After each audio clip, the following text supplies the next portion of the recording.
I know what the acclaimed cinematographer Roger Deakins' 6 favorite films are because I read this issue of American Cinematographer, and I also know a lot more things. Let's get into it. Did you know that there's currently no industry standard for determining the exact color value of a light? Color temperature only covers a very narrow range of what our eyes can see, but don't worry, American Cinematographer proposes that we use something called chromasticity coordinates on the CIE 1931 XYY color space. That way we can use a spectrometer to accurately get the color coordinates of a specific light source and then set our LED lights to those coordinates to properly augment the light source. This way I can better understand the specific colors that I want for a shoot during my TechViz process, which is a term that I learned in this magazine, which describes the pre-production process of 3D rendering the set that you're going to be on and basically just visualizing the day of production as you would like it to happen. That way you can understand exactly what can go wrong, what you need, and how things are going to look in the end. I wonder if they use this technique in the movie The Card Counter by Paul Schrader, which is also talked about in American Cinematographer, the magazine. For this movie, the director chose to go with a 1.66:1 aspect ratio instead of a standard 16:9 or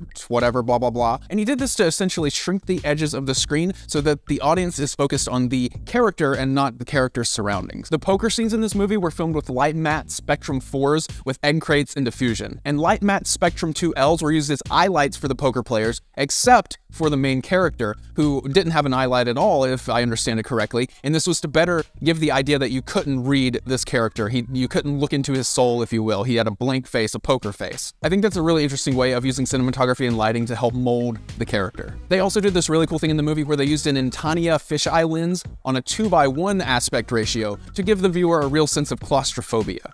And finally, Roger Deakins' 6 favorite films in no particular order are these: L'Avventura, Come and See, Solaris, Army of Shadows, Once Upon a Time in the West, and Elena.